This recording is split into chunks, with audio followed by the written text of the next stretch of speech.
صدرالدین رو به نزد من آوردن و گفتن که من میخواهم صدرالدین قاری قرآن باشه. ارزنده اواتسیا بیاید با قرصک ها. 35 سال پیش من مینواختم، این میخوند، این مینواخت، من میخوندم.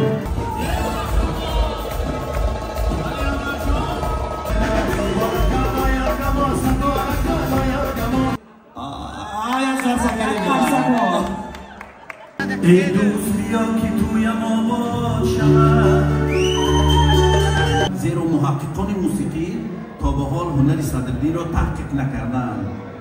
اگر به کسی ناآیان باشد، صدرالدین جان از اون قسمت دینی هم خیلی خوانده است، آگاه است.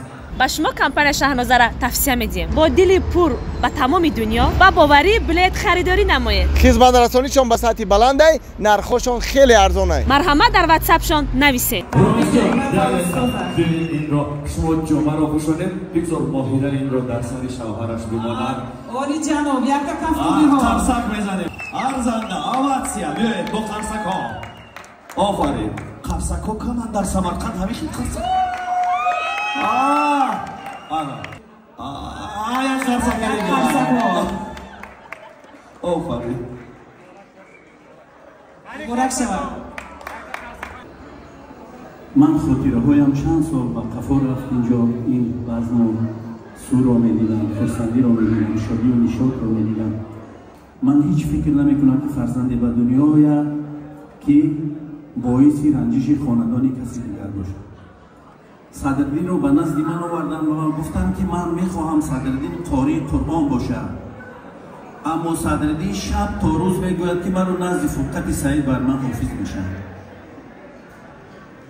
و من گفتم بگذار باشد و اگر به کسی ناآیان باشد، صدرالدین جان از اون قسمت دینی هم خیلی خوانده است، آگاه است و ما این پهلوی زندگی نامه او رو هم میدونیم. در این زندگی هنگامی که پهلوی من قرار داشت، من فکر میکردم که یک جوانی بود داخلش پر از آتش و آیسته آیسته چون در پهلوی ما و توی و سور خرسندی های مردم میرفت، من فکر میکردم که صدرالدین واقعا یک جهان دیگر دارد و این جهان آیسته آیسته این هنر چون ولقان فردا میکفد، چون ولقان از زیر زمین ترکش میدهد و نهایت فکر کردم که در پیش رهش آب بود و سنگ بود و کوه همه را گذشت صدرالدین و در زندگی در هنر تاجیک امروز مقام و منزلت خیلی بالا دارد.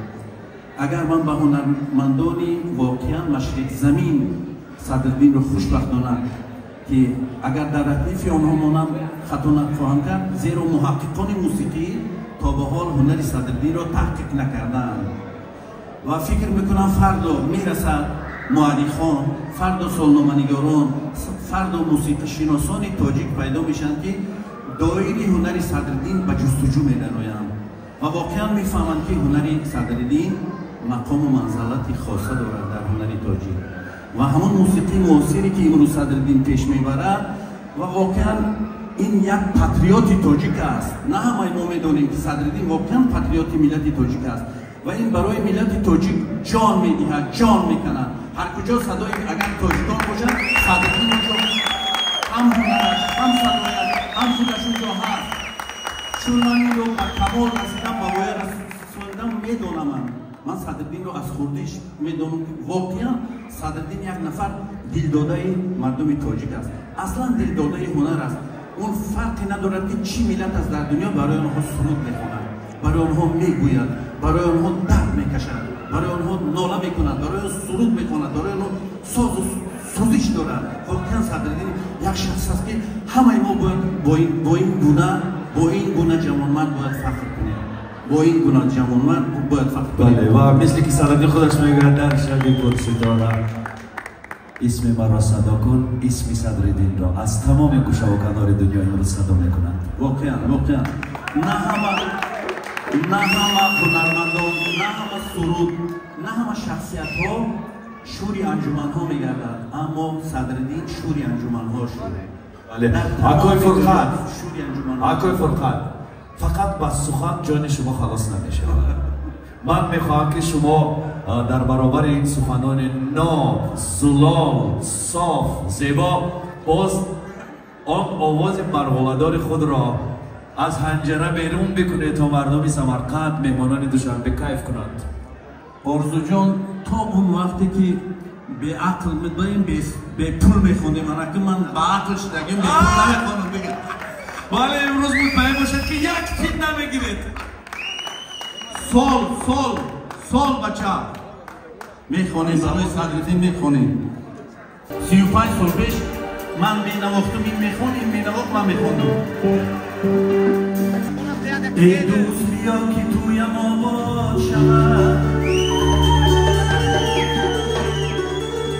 روی هر گلی تو من میکاشم گلی کاشم گلی گلا میکاشم خاک قدم پری لبا میداشم